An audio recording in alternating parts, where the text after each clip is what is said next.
Hey guys, Jeff here, Dice Setters. This last week, on July the 4th, Independence Day, I spent quite some time at the casino. If you remember Ellis, they had two tables. One table they redid, and yeah, I can't throw anything on it. The other table, I could probably make it up to 7 times, doing the world bet, and keep on pressing it up without missing it. So either I'd hit a horn or a 7, and I just keep on pressing it up. 7 times was my record the last time I went, the second to last time I went. This time my record was only 3. So that shows me that that table has been reupholstered as well.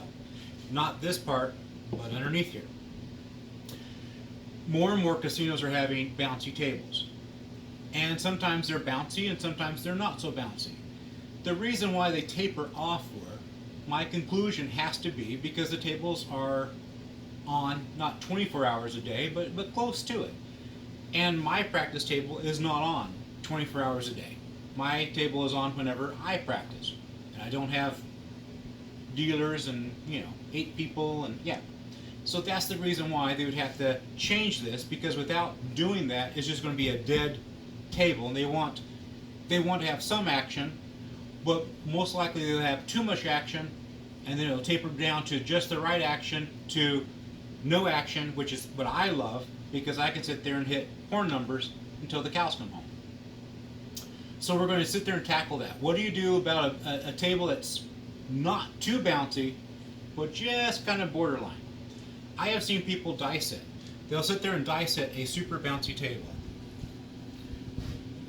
In my mind's eye, it just, if it's that bouncy, is not going to work.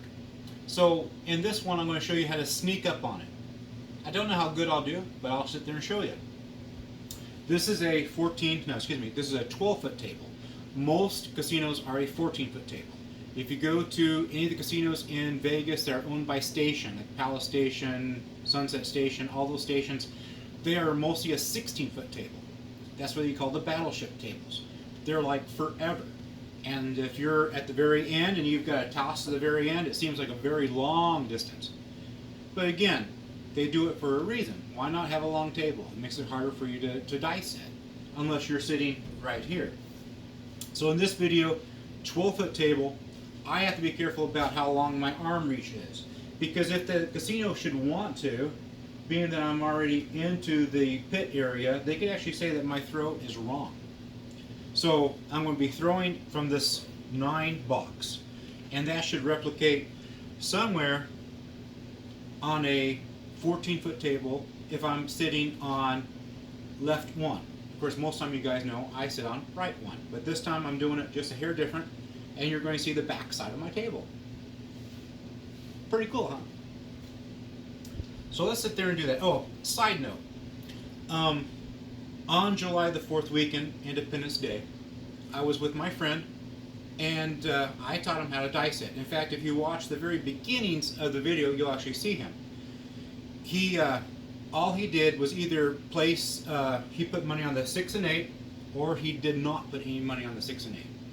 He played from 11 o'clock in the morning till 9 o'clock at night with 1 break, and all he would do was just play the pass line, and sometimes the 6, sometimes the 8. He went from $100 to $240. The second time he went to $140.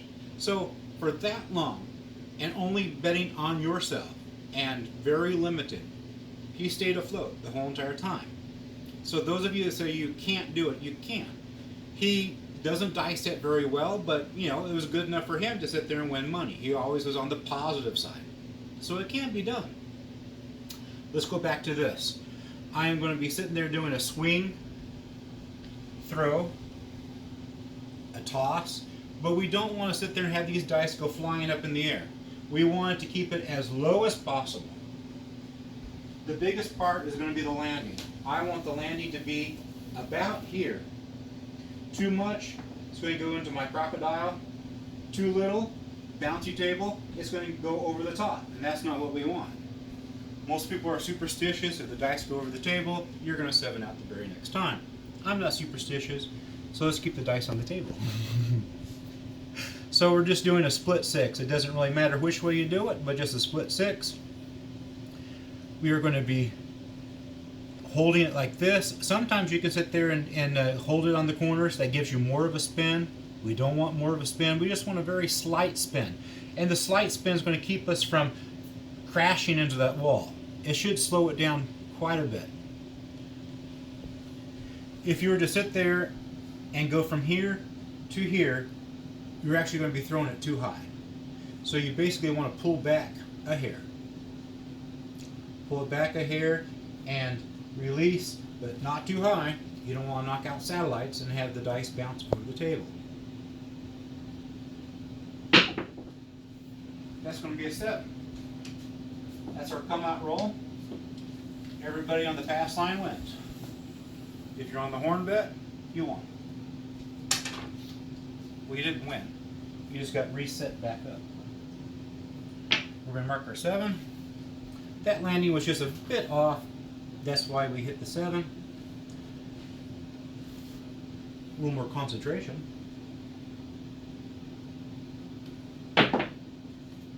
That's going to be a 7 as well. Again, landing was working.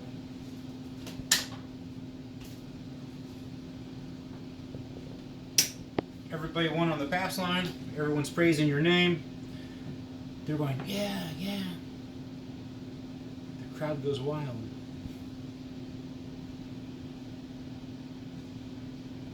It's going to be a 4.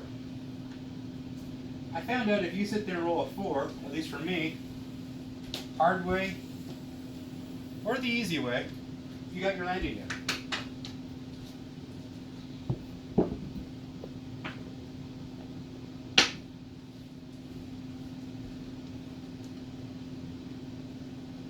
There was a Facebook post of a shooter, and he was playing in Vegas this week. And I know the tables he was playing, and I know the tables he was playing were very bouncy. Oops, I'm playing on the 8. I need to play on the 9. And I pretty much told him you gotta sneak up on it. And this is sneaking up on it. It's gonna be a hard 10.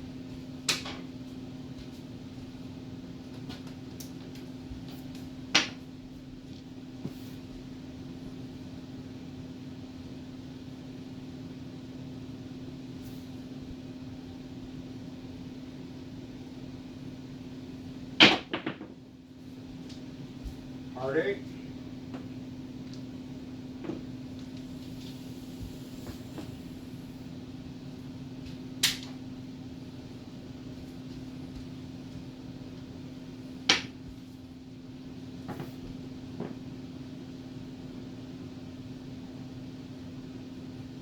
There are tables, and I haven't been to the Win in a long time, but the Win, their tables were just so bouncy. I don't know if they're still bouncy or not, but it makes it almost impossible for you to play it.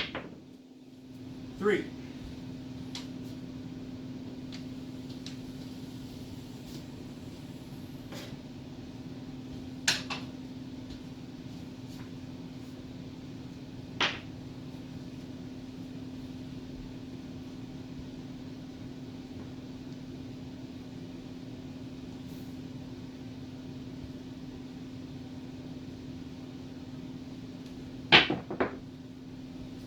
That one, my landing was too close here. That one there's going to be a 7.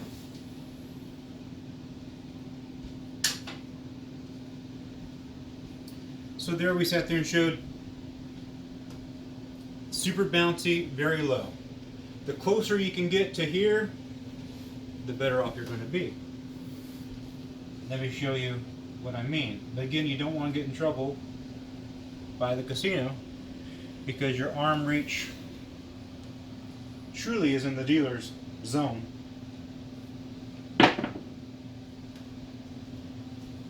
It's more of a pitch than it is a throw. But the closer you can get to that edge without getting in trouble, that is where the sweet spot truly, truly is. Like, share, subscribe. I'm at I just need like 150 subscribers. Then I can go live. I'm not asking for much. I never take any money from it. I sit there and do it on my own. It's a little different between slots and craps I'm not using any of my money on this table. But if it was a slot show, they're using their own money. So I can understand why they definitely want you to subscribe and keep on. I mean, I couldn't even imagine trying to do this live and be money that you're losing, or you could be winning. But still at that, it's still your money and it's on the line. Like, share, subscribe. I would like to sit there and go and play craps with you guys in Phoenix, not this Saturday, but the following Saturday. Right now I have nobody that said, hey, I'm going to go. But if you are one of those people, go on Facebook or message me directly and say, hey, I'm one of those guys that want to go. You tell me where you want to meet. It doesn't matter where it's La Cueva, any of those places, as long as they have craps. So we can even go to, even do the hybrid craps as well. It's up to you. If anybody is out there that likes to do that, not this Saturday, but the following Saturday, just sit there and message me. I will get back in touch with you. And then for the following month, again, we're going to be doing the same thing. At that time, we're going to be doing it at La Cueva. So if you want to sit there and meet up in Phoenix instead of going to Vegas, I am going to be there. Also, the day after Halloween, I'll be in Vegas for that whole entire week. So if you sit there and say, hey, that's a good time for me to take vacation, I'm from Chicago or whatever, and I want to sit there and shoot with you, message me then. I will sit there and be there for the full week. I can't do anything during the week day part, but definitely during the week night part, I can sit there and do that. That's not a problem. It won't cost you anything but the money you lose at the table. Like, share, subscribe. All I can sit there and say is, please let me get over to 1,000. I can do so much more with this channel. You'll just be amazed at what I can do. But I need to have it over 1,000. That way I can put more time and effort into it, and you'll sit there and say, wow, why didn't you do this before? Well, I'm not going to do it. I sit there and see people that want to sit there and see this kind of content. And if you don't like this content, there's plenty of other craps videos for you. I'm probably a lot different than most. I like to do the whole thing. I like to do it my version. Most of the time I just came up with the stuff on my own. So if it's really, really crazy, that's the reason why. Have a good one, guys. Talk to you later.